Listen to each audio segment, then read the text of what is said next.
সুধী দর্শক, আসসালামু আলাইকুম। আপনাদের সকলকে আমন্ত্রণ জানাচ্ছি আইএফআইসি ব্যাংক নিবেদিত এই সময়ে। আপনাদের সঙ্গে আছি আমি মীর তৌফিক হোসেন। দর্শক, আপনারা জানেন বাংলাদেশ আজ একাধিক গুরুত্বপূর্ণ এবং সংবেদনশীল ইস্যুর মধ্য দিয়ে যাচ্ছে। একদিকে সীমান্তের নিরাপত্তা নিয়ে একটি প্রশ্ন উঠেছে, তথাকথিত পুশ-ইন বিষয়, অর্থাৎ বাংলাদেশে বিভিন্ন সীমান্ত দিয়ে ঠেলে দেওয়া হচ্ছে ভিন দেশের মানুষকে পার্শ্ববর্তী দেশগুলো থেকে। সেখানে শুধু সীমান্ত ব্যবস্থাপনার প্রশ্ন নয়, রয়েছে কূটনৈতিক সম্পর্কের সামগ্রিক অবস্থা কীরকম হচ্ছে। আর একদিন পরে আসছে জাতীয় বাজেট, সেখানেও থাকছে কর্মসংস্থান, দ্রব্যমূল্যের ঊর্ধ্বগতি, মূল্যস্ফীতি নিয়ন্ত্রণ নিয়ে সাধারণ মানুষের প্রত্যাশার কথা। এই বিষয়গুলো নিয়ে আলোচনার জন্য আজ আমরা আমাদের স্টুডিওতে আমন্ত্রণ জানিয়েছি দুজন সম্মানিত অতিথিকে। আমার সঙ্গে আছেন অ্যাডভোকেট ইমরান আহমদ চৌধুরী, মাননীয় সংসদ সদস্য, সিলেট 6 আসন। আসসালামু আলাইকুম। সঙ্গে আছেন ডক্টর মোহাম্মদ আব্দুল মান্নান, কেন্দ্রীয় মজলিসে শুরা সদস্য, বাংলাদেশের জামায়াত ইসলামী। আপনাদের দুজনকে আমন্ত্রণ এনটিভির স্টুডিওতে। আমি যে বিষয়টি শুরুতে বলছিলাম, একাধিক গুরুত্বপূর্ণ এবং সংবেদনশীল ইস্যুর মধ্য দিয়ে বাংলাদেশের মধ্য দিয়ে যাচ্ছে সীমান্তের পুশ-ইন। বিভিন্ন সীমান্ত হচ্ছে, আপনি সিলেটের মাননীয় সংসদ সদস্য, সিলেটেও বাংলাদেশের পার্শ্ববর্তী দেশের সাথে অনেকগুলো সীমান্ত রয়েছে। এই যে সীমান্ত এলাকায় ভারত থেকে লোকজনকে বাংলাদেশে পুশ-ইনের অভিযোগটি উঠেছে, এই ব্যবস্থাপনা কি শুধু সীমান্তের ব্যবস্থাপনার মধ্যেই থাকছে, নাকি এখন একটা কূটনৈতিক সংকটের পর্যায়ে যাচ্ছে? বর্তমান অবস্থাটিকে কিভাবে দেখছেন? ধন্যবাদ, এবং আপনার মাধ্যমে দর্শক মণ্ডলী যারা দেখছেন তাদেরকেও ধন্যবাদ জানাচ্ছি। আসলে পুশ-ইন তো আমরা এটা নতুন শব্দ না, অনেক আগ থেকে এই শব্দগুলো শুনে আসছি। বিভিন্ন সময় এই ভারত সরকার পুশ-ইন করার চেষ্টা করে, আবার আমাদের যারা বর্ডার গার্ড আছে বা আপনার বিজিবি যারা আছে তারা সেটা প্রতিহত করে, কখনো সেখানে উত্তপ্ত অবস্থা তৈরি হয়, এইটা চলে আসছে। রিসেন্ট ইয়ারে আমরা দেখছি যে বিশেষ করে কিছুদিন আগ থেকে সেটা আবার শুরু করেছে। বিশেষ করে যে পশ্চিমবঙ্গের সরকার পরিবর্তনের পর থেকে আমরা দেখছি সেটার প্রবণতাটা বেড়ে যাচ্ছে। বাড়ার পরে সেখানে যে অবস্থাটা তৈরি হয়েছে যে মানে এই লোকগুলোকে পুশ-ইন করে তারা একটা অস্থিতিশীল অবস্থা তৈরি করছে। কিন্তু সর্বোপরি আমাদের যারা বর্ডার প্রতিরক্ষা বাহিনী যারা আছেন, আমাদের বিজিবির যারা আছেন বা আমাদের সরকার অত্যন্ত সক্রিয় আছেন। আপনারা দেখেছেন যে অনেক জায়গায় পুশ-ইন প্রতিহত করেছে আমাদের সাহসী প্রতিরক্ষা বাহিনীরা, বিজিবির। এবং শুধু সেটা না, জনগণ দেখেছেন আপনি, এই যে আপনার বিজিবির সাথে জনগণ কিন্তু ঐক্যবদ্ধভাবে সেটাকে প্রতিহত করেছে। এটা কিন্তু অনেক বড় জিনিস, মানুষের সমর্থন অনেক কত বড় জিনিস সেটা বোঝা যায়, যে পাবলিক সেটাকে স্বতঃস্ফূর্তভাবে সেটা পাহারা দিচ্ছে, তারা খালি হাতে তারা সেটা মোকাবিলা করছে। তো এটা আমাদের জন্য একটা ব্যাপার। বাট কূটনৈতিক যেটা বলছেন যে আপনি কূটনৈতিক দিকে গড়াচ্ছে কিনা, আমি মনে করি এইটা তাদের এই যে ভারত সরকারের সবসময় যে একটা নীতি, সেই নীতি যেটা যে প্রতিবেশী দেশগুলোকে চাপে রাখা, প্রতিবেশী দেশগুলোকে সবসময় মানে তাদেরকে দামিয়ে রাখার যে একটা প্রবণতা, সেটারই একটা এটা প্রতিচ্ছবি আমি মনে করি এই ঘটনাগুলো। তো আমরা দৃঢ় বিশ্বাস, আমরা যদি জাতি হিসাবে ঐক্যবদ্ধ থাকি এবং আমাদের সরকার যেভাবে সেটাকে শক্ত হাতে দমন করছেন এবং আমাদের জনগণ এবং বিজিবি মিলে আমরা যে করেছি সেটাকে আমরা করতে পারবো। কিন্তু কূটনৈতিক খাতে সেটা অবশ্যই আপনারা জানেন যে ভারতের সাথে আমাদের অনেক সমস্যাগুলো রয়েছে। ফ্যাসিস্ট হাসিনা এখনও ভারতের কাছে আছে, সেটা একটা বড় ব্যাপার, এটা নিয়ে কথা হচ্ছে। তো আমি মনে করি প্রতিবেশী দেশ হিসাবে সেটা তাদেরও বোঝা উচিত যে বাংলাদেশ কিন্তু আগের মতো না, বাংলাদেশ এখন নিজের পায়ে দাঁড়িয়েছে অলরেডি। বাংলাদেশে একটা গণতান্ত্রিক সরকার প্রতিষ্ঠিত হয়েছে। আমরা কোনো গণতান্ত্রিক সরকার কখনোই কারো রক্তচক্ষুকে তোয়াক্কা করে না, করবেও না। তো আমার দৃঢ় বিশ্বাস তাদের সেই শুভবুদ্ধির উদয় হবে। জনাব মোহাম্মদ আব্দুল মান্নান, যে বিষয়টি ইমরান আহমেদ চৌধুরী বললেন যে সরকার কূটনৈতিকভাবে সফলতার সাথে হয়তো চেষ্টা করবে কঠোর অবস্থান থেকে, সেই ক্ষেত্রে বিরোধী দলের অবস্থান থেকে সীমান্তের এই সমস্যার সমাধানে জাতীয় ঐক্যের কি প্রয়োজন? জি, আপনাকে ধন্যবাদ। আমার সহালোচক মাননীয় সংসদ সদস্য, ওনাকে ধন্যবাদ জানাই।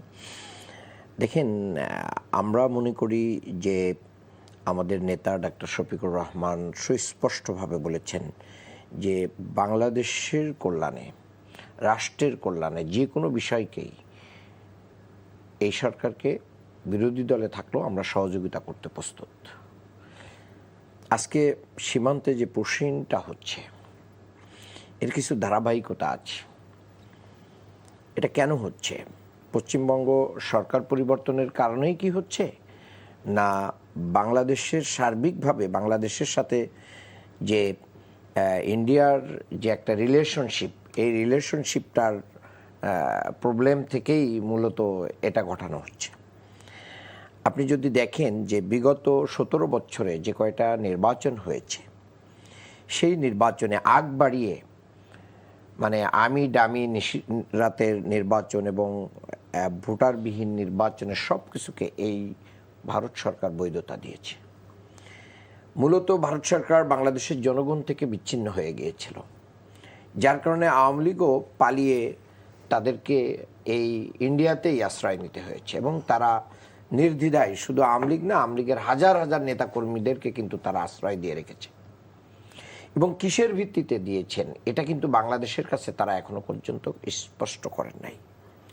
জনগণ মনে করেছিল যে নির্বাচিত সরকার আসার পরে ভারত সরকারও যে স্টেটমেন্টগুলো দিয়েছিল বিভিন্ন সময় নির্বাচনের আগে এবং পরে, তাতে করে বোঝা যাচ্ছিল যে গণতান্ত্রিকভাবে নির্বাচিত একটা সরকারকে এবং রাষ্ট্রকে তারা তাদের রাষ্ট্রীয় যে রুলস রেগুলেশনের মাধ্যম দিয়ে সহযোগিতা করবে। কিন্তু সেটা না করে তারা বল প্রয়োগ, চাপ প্রয়োগ এবং অপকৌশলটা নিয়েছে। পুশিনটা মূলত কি? পুশিনটা তো এটা তাদের দেশের ভিতরে কোনো ব্যক্তি কোন দেশের নাগরিক, তার দেশের ভিতরে তার অবস্থান আছে, সে যদি অবৈধ হয় তার অবৈধ ব্যক্তিকে আইনের কাছে সোপর্দ করার ব্যবস্থা রয়েছে। আদালত আইন অনুযায়ী, হ্যাঁ, আইন অনুযায়ী ব্যবস্থা নেবে। কিন্তু তারা আইনের অনুযায়ী ব্যবস্থা নেওয়া নিয়ে তারা জোরপূর্বক ঠেলে দেওয়ার যে ব্যবস্থাটা নিচ্ছে, এটা মূলত প্রতিবেশী সুলভ আচরণ নয় এবং সেই ভেঙে যাওয়া সম্পর্ককে পুনরুদ্ধার করার আচরণ নয়। মূলত আমাদের ভিতরে থাকা অনেক ফ্যাসিস্টের দোষর যারা তাদেরকে ফিরিয়ে নিয়ে এসে ইনক্লুসিভ নির্বাচনের স্বপ্ন দেখে এবং যারা মনে করে যে রিফাইন্ড আওয়ামী লীগ অমুক তমুক বিভিন্নভাবে যে আগামী নির্বাচনে, আমি তো দেখলাম যে বিএনপির মাননীয় মহাসচিব তিনিও বলেছেন যে সকলের অংশগ্রহণে নির্বাচন। এই যে সকলের অংশগ্রহণ বলতে উনি কি বুঝিয়েছেন এর ব্যাখ্যা উনি দিতে পারবেন, তবে সেটা মিন করে ফ্যাসিস্টদেরকেও সেখানে কি করা হবে, স্পেস দেওয়া হয়। এবং যেদিন এই ঘোষণা উনি দিলেন, বক্তব্য দিলেন, সেদিন আইবির রহমান কিন্তু জামিনে পেয়ে নিরাপদে বাসায় ফিরলেন এবং সরকারকে ধন্যবাদ। হ্যাঁ, সরকারকে ধন্যবাদও জানালেন। আবার উনি কার্যক্রমও শুরু করবেন, এটাই অত্যন্ত স্বাভাবিক, তার কার্যক্রম শুরু করবেন। এখন এই যে জায়গাগুলো স্পেসটা তৈরি করা হচ্ছে, এই স্পেসটাকে আরো বড় করার জন্য ইন্ডিয়ান এটা একটা পলিসি হতে পারে। আমরা মনে করি জাতি হিসেবে বাংলাদেশের যে কোনো সংকটে আমরা সরকার এবং জনগণের পাশে থাকব। বিরোধী দল হিসেবে আমরা বিশ্ব সম্প্রদায়কেও বলবো যে বাংলাদেশের দিকে নজর দিন এবং বাংলাদেশের প্রতি যে বৈষম্যমূলক আচরণ পার্শ্ববর্তী প্রতিবেশী দেশ করছে, এটার ব্যাপারে আমরা তাদেরকেও সোচ্চার হওয়ার জন্য বলবো। কারণ বাংলাদেশের সাথেই তো শুধু একজনের মানে সীমানা না, এই সীমানা কিন্তু পৃথিবীর আরও দেশের সাথে আছে। কাজে আজকে আমাদের সাথে এটা করলে আমাদের বন্ধু রাষ্ট্র তো শুধু ইন্ডিয়া না, আমাদের বন্ধু রাষ্ট্র তো পৃথিবীতে আরও আছে। কাজেই আমাদের সেই বন্ধুরাও এক্ষেত্রে আমি মনে করি আমাদের পাশে থাকবে। আর আমরা জনগণ হিসেবে এই দেশের যে কোনো বিপদে মুসিবতে আমরা সরকারের পাশে এবং আমাদের নিজস্ব রোল আমরা প্লে করবো ইনশাআল্লাহ। তবে আমরা যে মানবতার অবস্থাগুলো দেখছি, নির্মমতা দেখছি, এবং আমি স্পেশালি আমাদের আইন শৃঙ্খলা বাহিনীর বিজিবি সহ যারা এখানে ইনভলভ এবং সীমান্তের যে জনগণ তারা যে সাহসী ভূমিকা রাখছেন, এই সাহসী ভূমিকার আমরা কি করি, আমরা এটাকে কনগ্রাচুলেশন করি। এবং সেই সাহসী ভূমিকা এখানে কিন্তু দলমত নেই। সীমান্তে যে সমস্ত মানুষরা আমাদের আইন শৃঙ্খলা বাহিনীর পাশে দাঁড়াচ্ছেন, তারা দলীয় চেতনার ঊর্ধ্বে উঠে বাংলাদেশের পক্ষে লড়াই করছেন। বাংলাদেশ এমন একটা দেশ যে দেশের জনগণ প্রয়োজনের সময় ঐক্যবদ্ধ হয়ে সমস্ত প্রকার রক্তচুক্তিকে উপেক্ষা করতে পারে। এই জন্য আমি মনে করি যে এখানে আমরা এগিয়ে যাব ইনশাল্লাহ। তবে আমার একটা বক্তব্য থেকে খুব স্পষ্ট হয়েছে, আজকে আপনি যদি দেখেন পররাষ্ট্র প্রতিমন্ত্রী উনি একটা বক্তব্য দিয়েছেন, সেই বক্তব্য উনি বলেছেন যে ইন্ডিয়াকে 13-14টা 15টা চিঠি দেওয়া হয়েছে, সেই চিঠির কোনো রেসপন্স করে নাই। এটা কোন ধরনের একটা কার্টেসি হতে পারে যে একটা রাষ্ট্র থেকে অফিসিয়ালি চিঠি দেওয়া হচ্ছে, সেই চিঠির রেসপন্স করছে না, অথচ আমাদের ইন্ডিয়া প্রীতি কমতেছে না। ইন্ডিয়া কখনোই আমাদের বন্ধু হিসেবে এই দেশে আসে নাই, কখনোই ছিল না। এটা আবার তারা এই পুশিনের মাধ্যম দিয়ে প্রমাণ করতে। আমি সে বিষয়টি বলছিলাম যে যেখানে 12 থেকে 13টি চিঠি দিয়েছে বাংলাদেশ সরকার, মাননীয় পররাষ্ট্র প্রতিমন্ত্রী বলেছেন এটা হচ্ছে কূটনৈতিকভাবে সম্পর্কটা বজায় রেখে কিভাবে সমস্যার সমাধান করা যায় তার একটা পদক্ষেপ। অন্যদিকে সে 12 থেকে 13টি চিঠির কোনো রিপ্লাই না এসে পুশিনটা অব্যাহত রেখেছে। অর্থাৎ কূটনৈতিক শিষ্টাচার বজায় রেখে যে সমস্যার সমাধান করা যায়, ভারত থেকে যদি সেরকম রিপ্লাই না আসে তাহলে এটা কোন দিকে যাচ্ছে? আর বাংলাদেশ কতদিন এভাবে চিঠি দিবে কিন্তু রিপ্লাই পাবে না, অপরদিকে পুশিনটা অব্যাহত থাকবে? তাহলে কি একটা বিবাদসুলভ আচরণ শুরু হচ্ছে না ভারত বাংলাদেশের সম্পর্কের অলরেডি তো মধ্যে? আচরণটা চলতেছে বিমাতা সুলভ। আমরা মনে করি এই ক্ষেত্রে বাংলাদেশ উইন করবে, কারণ ভারতের এই একতরফা আচরণ বিশ্ব সম্প্রদায় গ্রহণ করবে না। একইভাবে কাজেই কিন্তু আমরা global মিয়ানমারের village সাথে আমরা- একই সমস্যা দেখছি, হ্যাঁ, কিন্তু মানে সকল রোহিঙ্গা সীমান্তে। অনুপ্রবেশও রয়েছে। সীমান্তবর্তী ভারতের যে পুশিনের কথা বলি এবং রোহিঙ্গা অনুপ্রবেশ বলি, মিয়ানমারের সাথেও কিন্তু এই জিনিসটা চলমান রয়েছে। অর্থাৎ সীমান্তবর্তী যে সম্পর্কটা, সীমান্ত নিয়ে যে কূটনৈতিক সম্পর্কটা সীমান্তবর্তী দেশগুলোর সাথে, সে বিষয়টি কি সরকারের জন্য একটা চ্যালেঞ্জ হয়ে দাঁড়াচ্ছে? বিশাল চ্যালেঞ্জ। না, জনাব এটা- ইমরান, এটা- আপনার কাছে জানতে এটাকে চাচ্ছিলাম। আমি একটু ডিফারেন্ট ওয়েতে বলি। যে কোনো সরকারেরই স্বাভাবিক প্রতিবেশীরা যদি এভাবে থাকে, এটা তো চ্যালেঞ্জিং ম্যাটার। এটা বাংলাদেশের জন্য প্রথম চ্যালেঞ্জ না, এটা স্বাধীনতার পরপরই চ্যালেঞ্জটা শুরু হয়েছে, বা অন্তত যখন এই সমস্যাটা চ্যালেঞ্জটা কিন্তু অনেক আগ থেকে শুরু হয়েছে, স্বাধীনতার পরপর। এই চ্যালেঞ্জটাকে ফেস করেই আমরা বাংলাদেশ নামক রাষ্ট্রটি মাথা উঁচু করে এখনও দাঁড়িয়ে আছে। এবং এইবার আমরা যে জাতিসংঘে যে আমাদের সভাপতি পদ পেলাম, বাংলাদেশের ইতিহাসে 40 বছর পর আমরা সর্বোচ্চ স্বীকৃতি পেয়েছি ইন্টারন্যাশনালি। এইসব চ্যালেঞ্জ তো ফেস করেই এখানে মায়ানমারের সাথে যে চ্যালেঞ্জটা আছে, মায়ানমারের সাথে চ্যালেঞ্জটা ডিফারেন্ট ওয়েতে। তাদের একটা ব্যাপার আছে সেখানে, এই যে আমাদের রোহিঙ্গা শরণার্থীরা, রোহিঙ্গা যারা রাখাইন রাজ্য থেকে তাদেরকে তাড়িয়ে দিচ্ছে, তারা আসলে তো আশ্রয়স্থল নাই, সেটা দিয়েছে বাংলাদেশ, সেখানে তাদেরকে আশ্রয় দিয়েছে। আর এখানে যেটা পুশিং করছে, এটা যেটা উনি রাইটলি বলেছেন যে তাদের দেশে যদি অবৈধ হয়ে থাকে তাকে জেলে নেবে, তাকে আইনের আওতায় তুলে দেবে, তারা কেন পুশিং করবে, পুশিং করে পাঠাবে কেন? এটা কিন্তু এটা সবাই বুঝে যে তারা ইচ্ছাকৃতভাবে এটা একটা ইনস্টেবিলাইজ করা, যেটা আমরা কাম্য চাই না। যেটা আমার কো-আলোচক উনি বলেছেন, আমাদের এই যে ডক্টর আব্দুল হান্নান সাহেব, যে আমাদের মহাসচিব বলেছেন, মহাসচিবের কথা বলেছেন যে ইয়েটা সকল দলের নির্বাচনে। মহাসচিব কখনোই বলেন নাই যে আওয়ামী লীগ নির্বাচনে অংশ নেবে, কারণ আওয়ামী লীগের নিষিদ্ধ ঘোষিত দল, সেটা কিন্তু জাতীয় সংসদে আইন পাশ হয়েছে। এই বিগত সংসদে আসলে সেটা আইন পাশ হয়েছে। এখন তারা কখনোই চাইলেও কিছু করতে পারবে না। এটা আবার আইন না করা পর্যন্ত সেটা তাদেরকে সেই কার্যক্রম চালানোর কোনো ক্ষমতাও নেই, করতে পারবেও না। 2 নম্বর হচ্ছে যে এখানে আইবি রহমানের প্রসঙ্গটা এনেছেন উনি। আইবি রহমান প্রায় 1.5 বছর 2 বছরের মতো জেল খেটেছেন। দেখেন, বিচার বিভাগ, আমরা সবাই চাই, আওয়ামী লীগ বিচার বিভাগকে কুক্ষিগত করেছিল, আওয়ামী লীগ আইন শৃঙ্খলা বাহিনীকে তাদের নিজস্ব বাহিনীতে পরিণত করেছিল, আওয়ামী লীগ আয়নাগর তৈরি করেছিল, আওয়ামী লীগ গুম তৈরি করেছিল। আমরা তো তাদের পথ অনুসরণ করতে পারি না। আমরা আইন আদালতেরকে সম্মান রেখে সবসময় চাই বিচার বিভাগ স্বাধীনভাবে চলুক। স্বাভাবিকভাবে অনেক কিছু আইনের পর্যায়ে, কারণ আইনের অনেক ধরন আছে, যেমন মহিলাদের ক্ষেত্রে আইনে একটা আছে, আপনার সুবিধা, শিশু এবং মহিলা তারা এইটুকু পায়, বা বয়স্ক মানুষ থাকলে তারা এই সুবিধাটুকু পায়। সুতরাং আমরা চাই, আমরা সবসময় আমাদের নেতা তারেক রহমান সাহেব, আপনারা দেখেছেন বিগত প্রায় 3.5 মাস হচ্ছে আমরা ক্ষমতায় গিয়েছি, বা আমরা দায়িত্ব গ্রহণ করেছেন উনি, কিন্তু উনি সবসময় চান যাতে বাংলাদেশ একটা রিয়েল গণতান্ত্রিক সরকার হিসেবে প্রতিষ্ঠিত হোক। আমরা জুডিশিয়ারিতে হস্তক্ষেপ চাই না। আমরা বলতে না এটা ওনাকে বেল দিবেন না, ওনাকে বেল দেন, এটা না। একটা আইনের একটা ধারার মতো উনি বেল পেয়েছেন। এটার বিচার হবে, বিচারে কি হবে না হবে আমরা জানি না। সেটার আপনার তাদের মামলা যেগুলো আছে এগুলা চার্জশিট হবে, অভিযোগ তদন্ত হবে, তারপরে চার্জশিট হবে, চার্জশিটে তখন ট্রায়াল হবে, ট্রায়ালের পরে গিয়া যেটা, যেমন রামিসা হত্যা মামলা আপনি দেখেছেন, যে এই মামলাটি উনি 1 মাসের মধ্যে, বাংলাদেশের ইতিহাসে প্রথম যে একটা দর্শন মামলাটা 1 মাসের মধ্যে 7 তারিখ উনি যে সময় দিয়েছিলেন, এই সময়ের মধ্যেই রায় হয়েছে। এইটা নিয়ে অনেক সমস্যা, সবাই বলে যে তাইলে তো ওনার কোথায় বিচার বিভাগ চলে, ওনার কোথায় বিচার বিভাগ চলে না। বিচার বিভাগের মতো চলছে, কিন্তু এটা তদন্তের ক্ষেত্রে গতিশীলতা আসছে, মানে সমস্ত বাংলাদেশের মানুষের প্রত্যাশা অনুসারে উনি ওনার ডিকটেশনটা কাজে লেগেছে, এবং এটা যে একটা দৃষ্টান্ত উনি তৈরি করেছেন যে যেসব ঘটনাগুলো এইভাবে ঘটবে ভবিষ্যতে তাড়াতাড়ি সেটা বিচার হবে। এটার জন্যই উনি সেটা এই সময়টুকু দিয়ে উনি ইয়ে করে দিয়েছেন। তো আমার মনে হয় এইগুলো নিয়ে আমরা আসলে, কিন্তু একটা জিনিস আমাদের ঐক্যবদ্ধ থাকতেই হবে, আমাদের রাষ্ট্রের ব্যাপার, আমাদের দেশের ব্যাপারে। দেশের ব্যাপারে আমরা সবাই ঐক্যবদ্ধ থাকতে হবে, কারণ অর্থাৎ আমাদের এই সীমান্ত ইস্যু, আমাদের সীমান্ত ইস্যুকে নিয়ে অন্য রাষ্ট্র যাতে সুবিধা নিতে যে বিষয়গুলো আছে সেক্ষেত্রে সরকারি দল যেমন আমি বিরোধী একটু দলের ক্ষেত্রে শেষ জাতীয় করে ঐক্যের নেই। প্রয়োজন। দেখুন জি। আর সাধারণ মানুষ দেখেন বিজেপির সাথে সাধারণ মানুষ গিয়েছে, একসাথে প্রতিহত করছে। নিরস্ত্রভাবে গিয়েছে। ওরা বুঝে নাই যে আওয়ামী লীগ আছে বা বিএনপি আছে বা আপনার জামাত আছে কিনা আছে, এটা বুঝে নাই। ওরা সবাই একসাথে দলবদ্ধভাবে গিয়েছে। এই যে মানুষের যে শক্তি, এইটাই হচ্ছে আমাদের প্রাণ। এই মানুষের শক্তির জন্য আজকে আমরা গণতান্ত্রিক পরিবেশে একটা গণতান্ত্রিক সংসদ পেয়েছি। তো ইনশাআল্লাহ আমার দৃঢ় বিশ্বাস, আমরা যদি ঐক্যবদ্ধ থাকি, আমাদের মধ্যে ডিবেট থাকতে পারে, আমাদের মধ্যে দ্বিধাদ্বন্দ্ব থাকতে কিন্তু পারে, জাতীয় স্বার্থে আমাদের ঐক্যবদ্ধ জাতীয় থাকতে স্বার্থে হবে। আমরা অন্তত আমরা সবাই পুশিন তো বিজেপি এবং সীমান্তবর্তী আমাদের যারা অধিবাসী রয়েছেন তাদের সাথে আমরা প্রতিহত করার চেষ্টা করছি।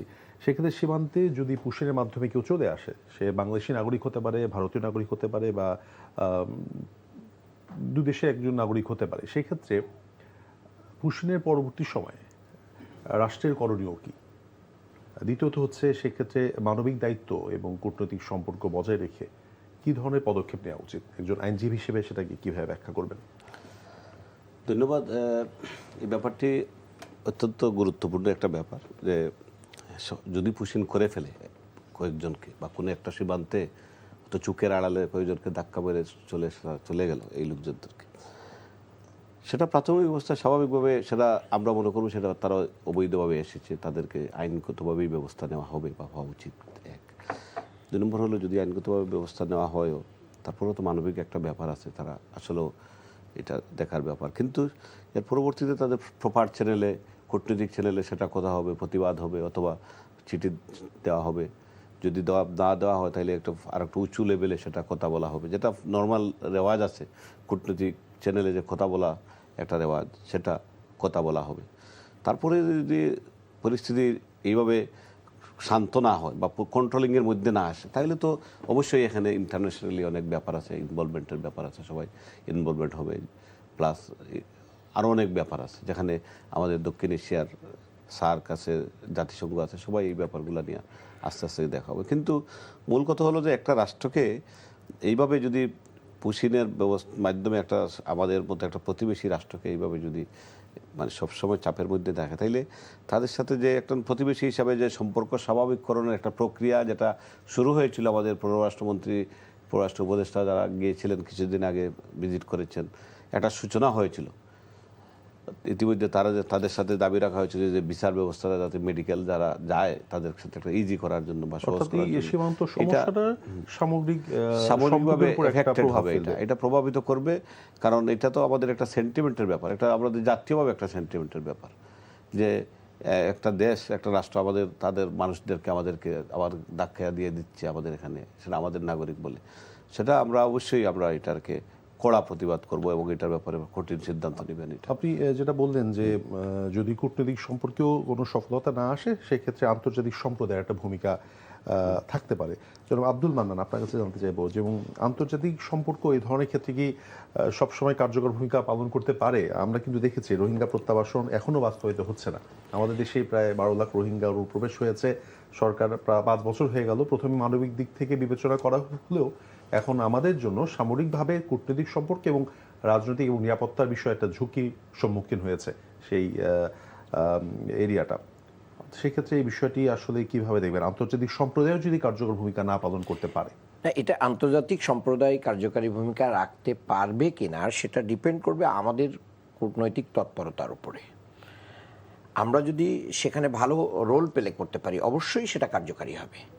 এবং আমি মনে করি আমাদের অবস্থানটা আরও শক্তিশালী আমরা তখনই করতে পারবো আন্তর্জাতিক সম্প্রদায়ের কাছে আমরা টাইম টু টাইম, যখন আমাদের পররাষ্ট্র মন্ত্রণালয় এগুলো কি করতে পারবে, সাপ্লাই দিতে পারবে এবং এ ব্যাপারে তাদের সহযোগিতা চাইবে।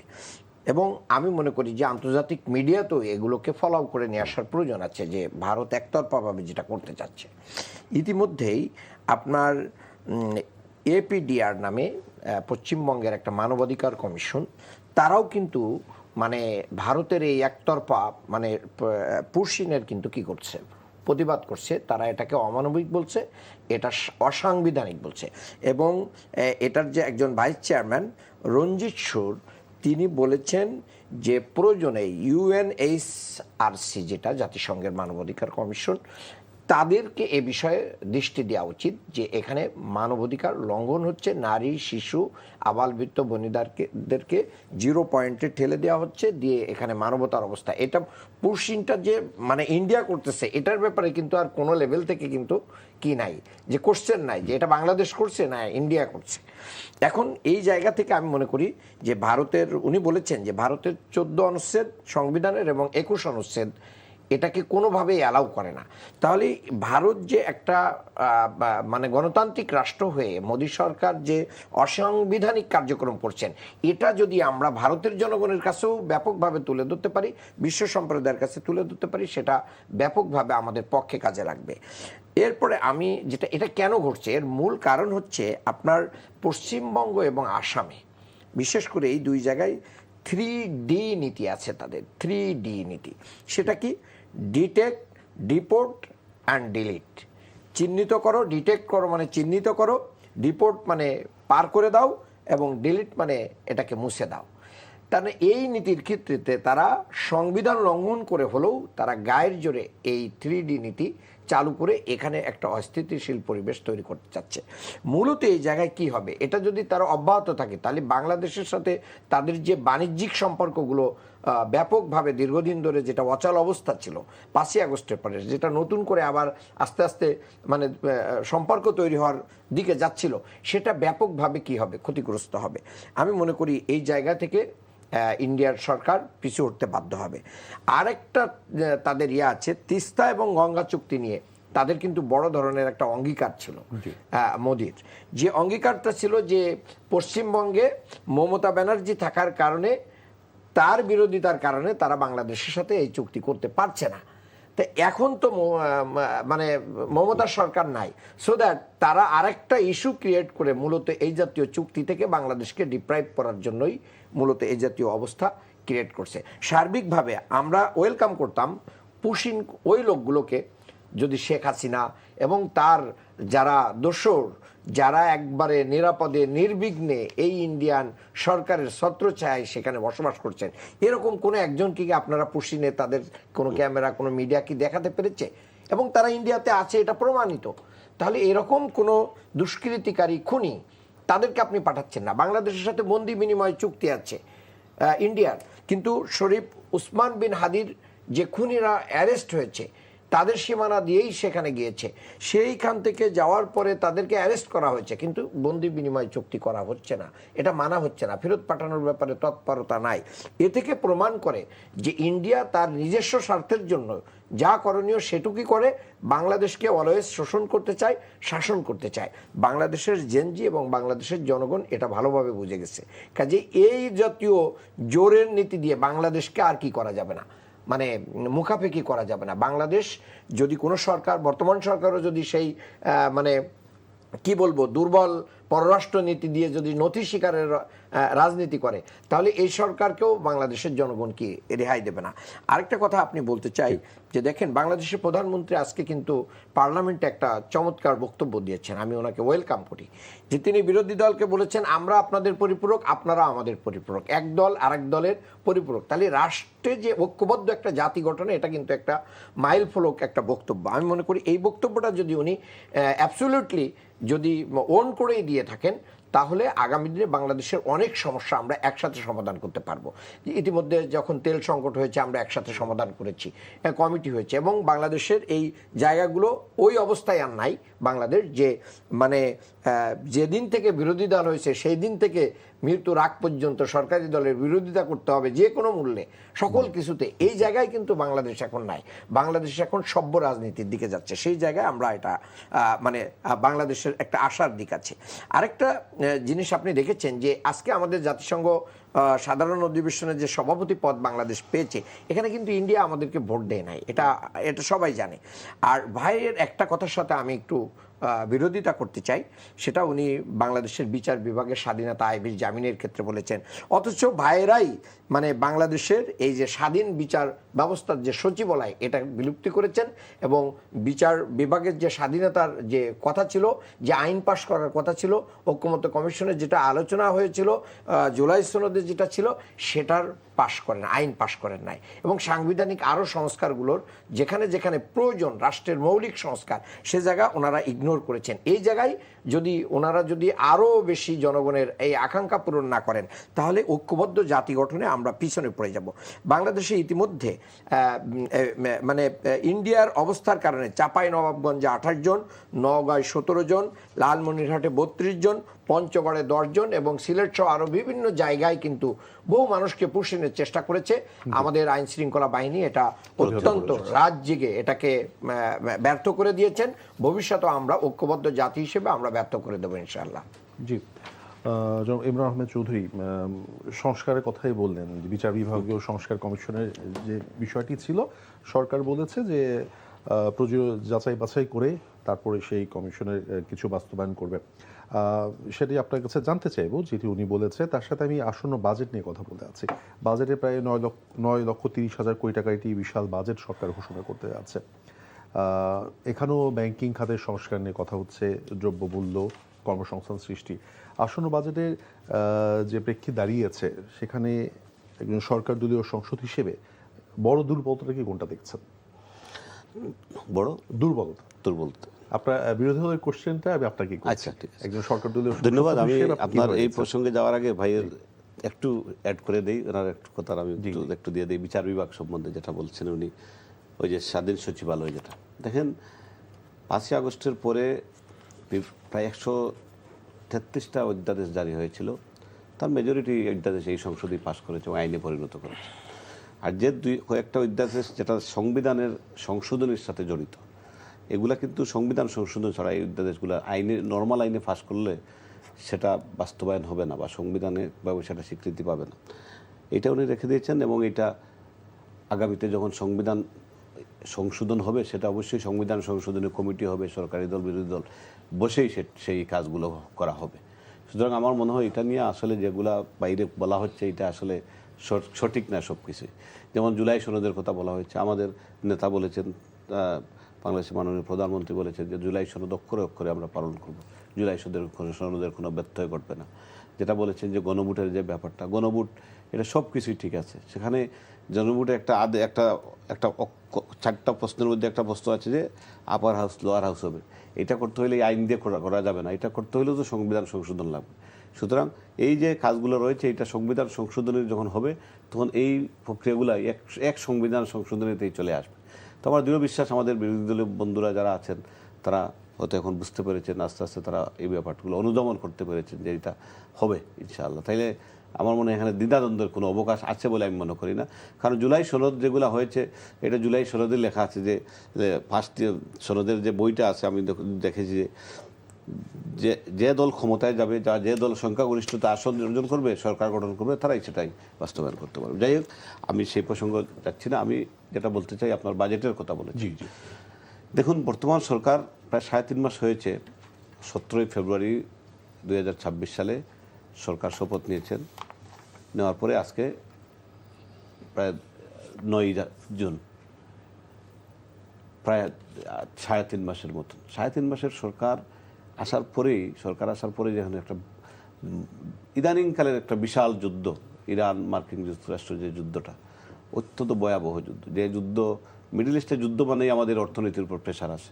মিডল ইস্টের যুদ্ধ মানেই আমাদের জাতীয় ন্যাশনালি আমরা সেটাকে অত্যন্ত সাফার করি সবসময়, আমাদের জনগণ সাফার করে। এখানে আমাদের শ্রমিকরা আছে, আমাদের ভাইরা আছে, আমাদের বোনেরা আছে, এখানে কাজ করছে, এইগুলো আসে। তেলের ব্যাপারটা আছে, সাপ্লাই লাইনটা চলে আসে, সাপ্লাই চেইনটা চলে আসে, পাশাপাশি আন্তর্জাতিকভাবে যোগাযোগের যে মাধ্যম সেটাও চলে আসে। সুতরাং এটা হিউজলি আমরা সাফার করি এবং এই সাফারটাই কিন্তু, এই যুদ্ধটা যে 1 মাস 1.5 মাস স্থায়ী হয়েছে, এটা আমাদের উপর অনেক প্রেশার এসেছে। এই যে আমাদের তেলের ক্রাইসিসটা আমরা শুরু করেছিলাম, আলহামদুলিল্লাহ আমরা যেটা হয়েছে সংসদে, যেটা বলেছেন ভাই, এটা আমি একমত। সর্বদলীয় যখন কমিটি হওয়ার পরে সবাই বসে সুন্দরভাবে একটা সমাধান করেছে। দেখেন এখন তেলের কোনো সমস্যা নাই দেশে, বিদ্যুতের সমস্যা অনেকাংশে সমাধান হয়ে গেছে। বিদ্যুৎ এইভাবে আর এখন লোডশেডিং আগের মতো হয় না, এখন অনেকখানি কম, এটা নিয়ন্ত্রণের ভিতরে চলে আসছে। তো এটাই আমাদের জাতীয় ঐক্য থাকলে অনেক কিছু আমাদের করা সম্ভব, আমরা অনেক এগিয়ে যেতে পারবো। এটাই তো যেটা দুর্বলতা, এইটাই যে এই যে সময়টুকু যেটুকু আমরা ক্ষতি হয়েছে, এই ক্ষতিটা বর্তমান সরকারের জন্য একটা বাড়তি চাপ। একদিকে ফ্যাসিস্টরা প্রায় লক্ষ লক্ষ কোটি টাকা পাচার করেছে, এই টাকাগুলো বিদেশে নিয়ে গেছে, দেশকে খালি করে নিয়ে গেছে, কোনো জায়গায় কোনো সম্পদ নাই। আমরা দেখেছেন যে প্রজেক্টগুলো দিয়েছে, প্রজেক্টের সব টাকাগুলো মেরে গিয়েছে। ওই দিন শুনলাম পিরোজপুর মতো একটা জেলায় প্রায় ৩৫০০ কোটি টাকা কোনো কাজ না করে সে টাকাগুলো নিয়ে গেছে। মানে কি পরিমাণ ডাকাতি হয়েছে সেটা আসলে যারা সরকারে আছেন তারা বুঝেন। এই ডাকাতির মধ্যে একটা সরকার, দেশপ্রেমিক একটা সরকার দায়িত্ব গ্রহণ করেছে, এর মধ্যে একটা বিশাল যুদ্ধ। তো আমার দৃঢ় বিশ্বাস, আমাদের সুযোগ্য প্রধানমন্ত্রী, যিনি ইতিমধ্যেই সার্বভৌম বিশ্বের মাঝে একটা আলোচিত এবং আন্তর্জাতিক ক্ষেত্রেও সফল হয়েছেন, আমার দৃঢ় বিশ্বাস আমরা এই ইকোনমিক ম্যানেজমেন্টটাকে আমরা অন্তত এদেশের মানুষের কল্যাণে আগামী দিনে আমাদের সুযোগ্য অর্থমন্ত্রী নেতৃত্বে আমরা একটা ভালো বাজেট পেশ করতে পারবো, আমি দৃঢ় বিশ্বাস করি। জি, বাজেট নিয়ে কথা বলবো। জনাব আব্দুল মান্নান, যেহেতু সংস্কারের কথা এসেছে, যে বাজেট প্রস্তাবনা হতে যাচ্ছে বিশাল অঙ্কের বাজেট, আমি সরকার দলীয় সাংসদকে বলেছিলাম যে দুর্বলতা কি, উনি ওনার দিক থেকে দুর্বলতা ব্যাখ্যা করেছেন। তা এই বাজেটটি কীরকম হওয়া উচিত? সংস্কারমুখী বাজেট হওয়া উচিত নাকি সরকারের জনপ্রিয়তামুখী বাজেট হওয়া উচিত? একজন বিরোধী দলের মুখপাত্র হিসেবে এটা কিভাবে না, ব্যাখ্যা করবেন? ঠিক আছে, আমি মুখপাত্র না, আমি বিরোধী দলীয় একজন কর্মী, যেটা বলতে পারেন, বাংলাদেশের একজন নাগরিক। আমাদের দলের মুখপাত্র আলাদা আছেন, ওনারা দলীয় স্ট্যান্ডে বক্তব্য দেন।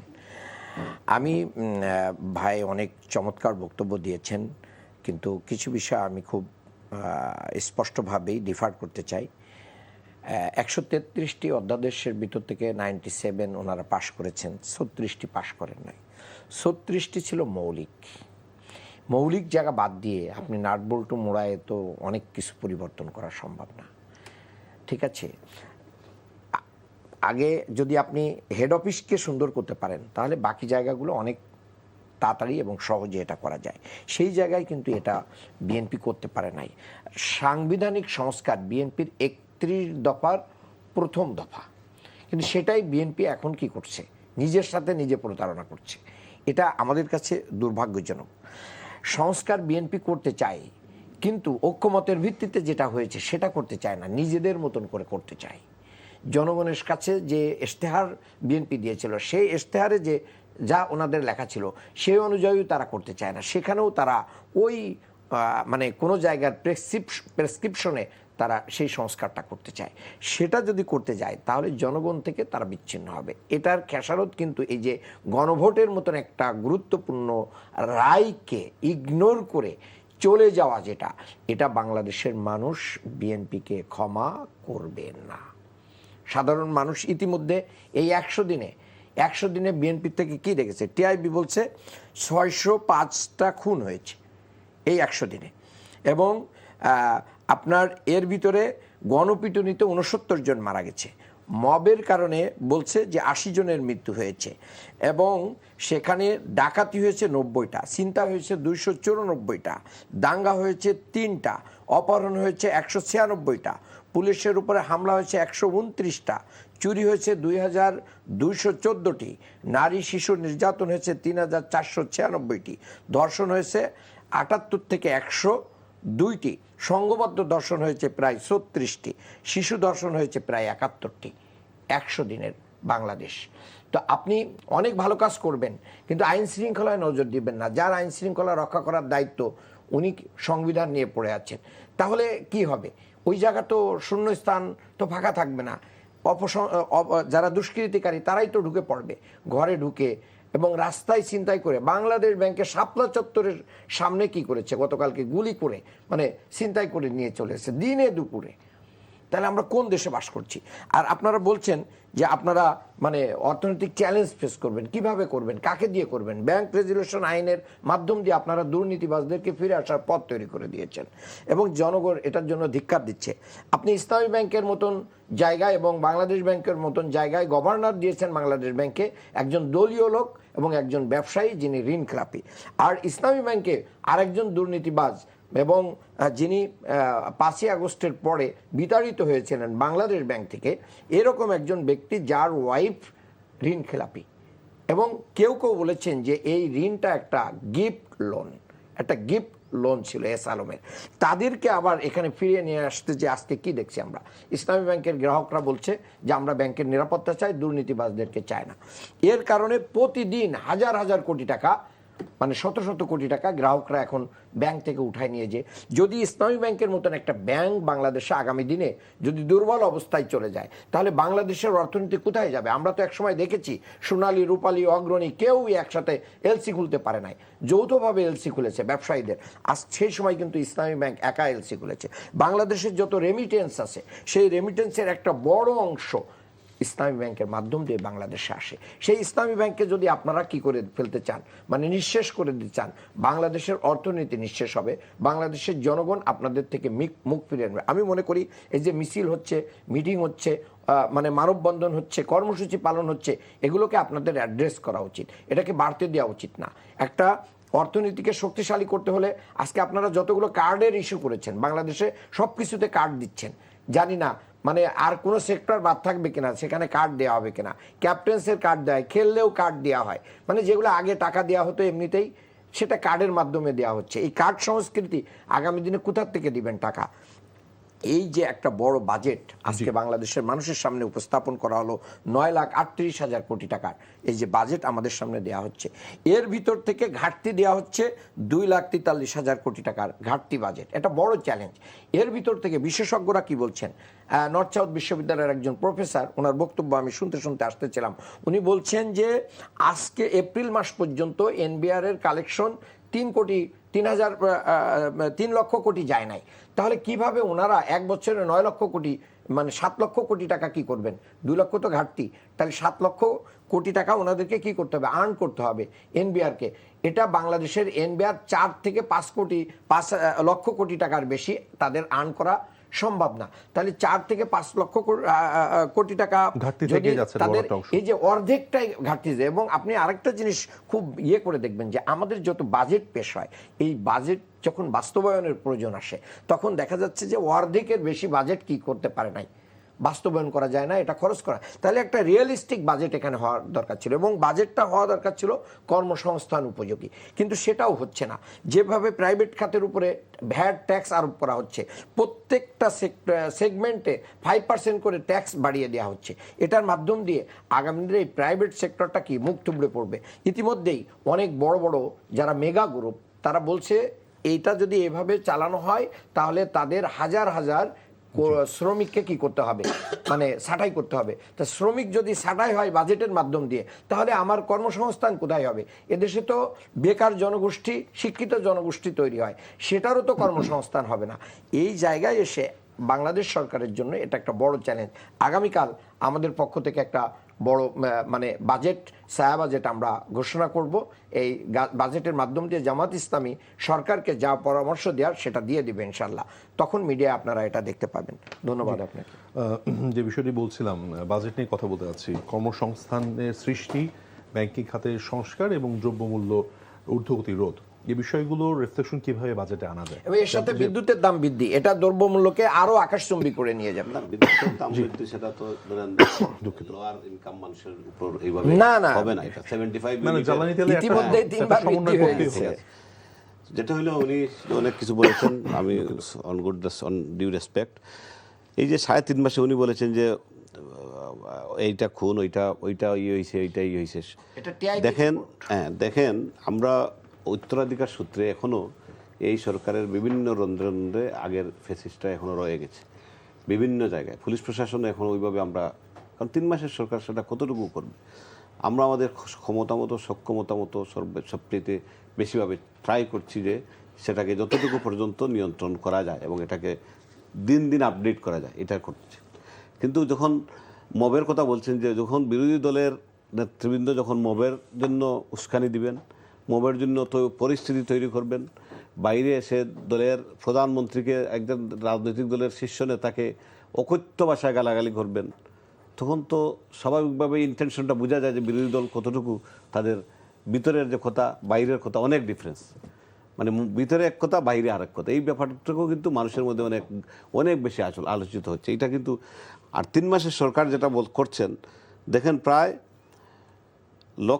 লক্ষের মতো ফ্যামিলিকে ফ্যামিলি কার্ড দেওয়া হয়ে গেছে। 3 মাসের সরকার কী করেছেন সেটা উনিকে বলতে চাই। কৃষক কার্ড আপনি দেখেছেন যে কৃষকদের জন্য উনি কার্ড বলছেন। কার্ড মিনিং কি? কার্ড মিনিং একজন কৃষককে, একজন ফ্যামিলিকে একটা আইডেন্টিটি দেওয়া, এটা তো কোনো খারাপ কাজ না। উনি বলেছেন যে সব কিছু কার্ড দেওয়া হবে। হ্যাঁ, যদি সব কিছুতে কার্ড দেওয়া হয় তাহলে ভালো কথা, অসুবিধা কি? হেলথ কার্ড দিবেন, হেলথ কার্ড দেওয়া হলে ভালো কথা, সেই মানুষ হেলথ কার্ড দিয়ে উপকৃত হবে। কোনো জিনিসে যদি উপকার হয় তো সেটা নিয়ে আপনারা ঠাট্টা করবেন কেন? এটাকে আপনারা সহযোগিতা করবেন। আপনারা শুধু এটা তো স্রেফ বোঝা যাচ্ছে যে আপনারা বিরোধিতার খাতিরে বিরোধিতা করছেন। আমরা বলছি একটা কার্ড হবে। এখানে খেলাধুলার জন্য, ওই যে বাচ্চাদের খেলাধুলার জন্য 8টা ইভেন্টে সরকার একটা যে স্পোর্টস কার্ডটা চালু করেছে এবং উদ্বোধন হয়েছে, এবং ম্যাসিভভাবে আমাদের এই যে জেনারেশনরা তারা এই খেলাধুলায় অংশগ্রহণ করছে। এগুলো তো খারাপ কাজ না, এগুলো 3 মাসের সরকার সেটা করেছে, দীর্ঘদিন ধরে করেছে। দেখেন এই 3 মাসের সরকার যে কাজটুকু করেছে, আমি মনে করি বাংলাদেশ তো নয়, বিশ্বের ইতিহাসে কোনো সরকার, আপনি ধরুন ব্রিটিশ সরকার, আমি দেখেছি ব্রিটিশ সরকার যে তারাও 3 মাসের একটা সরকার কতটুকু করেছে, কিন্তু আমাদের এই সরকার, তারেক রহমানের সরকার যতটুকু করেছে বিশ্বের ইতিহাসে একটা নজির স্থাপন করেছে। দেখেন 3 মাসের সরকার বাংলাদেশকে ইন্টারন্যাশনালি জাতিসংঘের মতো জায়গায় সভাপতির পদে আসীন করেছে। এর চাইতে বড় সফলতা আর কি হতে পারে? এটা তো এই সরকারেরই সফলতা। তো শুধু দেখলেন 60টা খুন হয়েছে, 50টা ডাকাতি হয়েছে, বাংলাদেশে কি ডাকাতি হয় না? আর কিন্তু এটা কি অ্যাভয়েড করার সুযোগ আছে? 3 মাসে যদিও আইন শৃঙ্খলা পরিস্থিতি অবনতিকেই বলা যাচ্ছে না, এটা তো অবশ্যই অবনতি না। এইটা আমি বলি আপনাকে, এইটা তো কিছু আছে পরিকল্পিত অবনতি, কিছু আছে গতানুগতিক যেটা হয় আর কি, সাধারণভাবে যেগুলো হয় এগুলা। শিশু রামিসার দর্শন মনে করেন, রামিসার ঘটনাটা কি, এটা কি সরকার দায়ী? ঘটনা করছে, কিন্তু সরকার যেটা করছে এটা এই ক্রেডিটটা তো দিতে চান না। একটা সরকার এই একটা মাসের মধ্যে তার বিচার সম্পন্ন দর্শন করেছে, কিন্তু আরো হয়েছে। তার বিচার ওইটাই তার বিচার সবার বিচার করতে পারি নাই, তার বিচার করেছেন। তার বিচার, একটা বিচারের করার মিনিংটা হচ্ছে এইটা সমস্ত প্রশাসন সহ সমস্ত দেশবাসীকে মেসেজ দেওয়া যে এই ধরনের ঘটনা করলে আর কেউ পার পাবে না, এটার জন্য তাড়াতাড়ি বিচার হবে, এটা প্রায়োরিটি বেসিসে এটা হবে, এবং এটা হয়েছে। এটা কি সরকারের ক্রেডিবিলিটি দিবেন না আপনারা? এটা দেন, শুধু সমালোচনা করবো। যেমন ইসলামী ব্যাংকের কথা বলেছেন, ইসলামী ব্যাংকে জামাতে ইসলামের এত ইন্টারেস্ট করে, তাতে ডিক্লারেশন দিয়ে দেন এটা আমাদের একটা অঙ্গ সংগঠন বা আমাদের একটা পার্ট। কেন অঙ্গ সংগঠন? এটা আমাদের লোকেরা এটা তাদের মেধা দিয়ে এটা প্রতিষ্ঠা করেছে। হারুন ভাই, আমি শেষ করে নেই, আপনার কথা বলবেন, অসুবিধা নেই। সেটাও দিবেন না, সেটা গ্রাহক সেজে ওনাদের কর্মীরা সেখানে, একটা ব্যাংকে কে এমডি হলো, কে চেয়ারম্যান হলো, একটা গ্রাহকের সেটা দেখার কোনো বিষয় না। এটা বিষয় হচ্ছে গ্রাহকের বিষয় হচ্ছে তার টাকা তুলতে পারছে কিনা, তার টাকা জমা রাখতে পারছে কিনা, তার টাকাটা সিকিউরড আছে কিনা, এইটাই। কিন্তু সেটা না করে ওনারা এমডিকে হচ্ছে কলম বিরতি, মানে ওনাদের যে লোকজন এখানে চাকরি দিচ্ছেন ওরা কলম বিরতি পালন করে। এটা তো মানে জিনিসটা তারাই নিজেরাই এই জিনিসটাকে আরো বেশি করে ইয়ে হয়েছে, মানে ব্যাংকিং সেক্টরটাকে একটা প্রশ্নবোধক চিহ্ন করেছে। চেয়ারম্যানের পরিচয় দিয়েছি, ইসলামী ব্যাংকের নবনিয়োজিত চেয়ারম্যানের পরিচয় দিয়েছি, ওই সম্পর্কে ভাই কিন্তু এড়িয়ে না, এইটা এড়িয়ে যাওয়ার কোনো ব্যাপার না। চেয়ারম্যানের পরিচয় দিয়েছেন, উনি সাবেক ডেপুটি গভর্নর ছিলেন এবং উনি বিতাড়িত তার যোগ্য বাংলাদেশ ব্যাংক থেকে, এবং ওনার স্ত্রী ঋণ খেলাপি। এটা একটু ঋণ খেলাপি থাকতে পারে, স্ত্রীর দায়িত্ব তো স্বামীর উপর আসে না, স্ত্রীর দায়িত্ব তো স্বামীর উপর আসবে না, সেটা হচ্ছে ডিফারেন্ট জিনিস। যদি তিনি অন্যায় করে থাকেন, উনি যদি কোনো অবৈধ কাজ করে থাকেন, এটা অ্যান্টি করাপশন আছে বা সরকার আছে দেখবে। এটা যে নিয়োগ দেওয়া যে 5 আগস্টের পরে উনি বিতাড়িত, নিয়োগ দেওয়া যে অবৈধ বা মানে এটা ইলিগেল, এটা তারও তো এমন কোনো গুণাবলী আছে যার জন্য প্রয়োজন সরকার মনে করেছে, যার জন্য দিয়েছে। এটা তো আলাদা কিছু না। উনি যে বিএনপির একজন নেতা, তাকে দিয়ে দিয়েছেন, এইটা হতো না। এটা নিশ্চয় তার মধ্যে এমন কোনো কোয়ালিটি আছে যেটা ব্যাংকটা দেশে, মানে ব্যাংকের এই খাতটাকে আরো এগিয়ে নিয়ে যেতে পারে, সেটা করতে পারবে। 9,38,000 কোটি টাকার যে বাজেট দেওয়া হয়েছে, আপনারা জানেন যে এইবারই প্রথম শিক্ষা খাতে সর্বোচ্চ বরাদ্দ দেওয়া হবে জিডিপির আমরা 2%, শেষ পর্যায়ে চলে এবং এসেছি। সংক্ষেপে যদি এক বাজেট নিয়ে চতুর্থাংশ পাঁচটি জায়গায়, যেমন শিক্ষা খাত, স্বাস্থ্য খাত, প্রতিরক্ষা এবং আপনার কর্মসংস্থান, এই খাতগুলোতে সর্বাধিক। দেখেন এই 5টা খাতই আমাদের দেশের জন্য অত্যন্ত গুরুত্বপূর্ণ। তো সরকার এই জায়গায় কোন জায়গায় পিছিয়ে আছে? আমার মনে হয় কোনো জায়গায় পিছিয়ে নেই। বাজেট ঘাটতি যেটা বললেন, বাজেট ঘাটতি বাংলাদেশের ইতিহাসে কখনোই বাজেট ঘাটতি ছাড়া কোনো বাজেট হয় না, কারণ আমরা স্বল্প সংখ্যক স্বল্প উন্নত রাষ্ট্রের আপনার দেশ। বাজেট ঘাটতিগুলো আমরা আমাদের নিজস্ব চিন্তাভাবনা, নিজস্ব প্রোডাক্টিভিটি, নিজস্ব শিল্প কারখানা, নিজস্ব অবস্থান থেকে বা বিভিন্ন রাষ্ট্রের কাছ সাথে আমাদের বাণিজ্যের মাধ্যমে আমরা সেটা ঘাটতি পূরণ করতে পারবো ইনশাআল্লাহ। আমরাও চাই একটি জনবান্ধব বাজেট সরকার দিবে এবং সেটা জনগণের উপকারী নিহিত থাকবে, এবং সেই সাথে আমরা আশা করছি যে সীমান্তে যে অস্থিরতা রয়েছে সেটাও আস্তে আস্তে প্রশমিত হবে কূটনৈতিক তৎপরতার মাধ্যমে।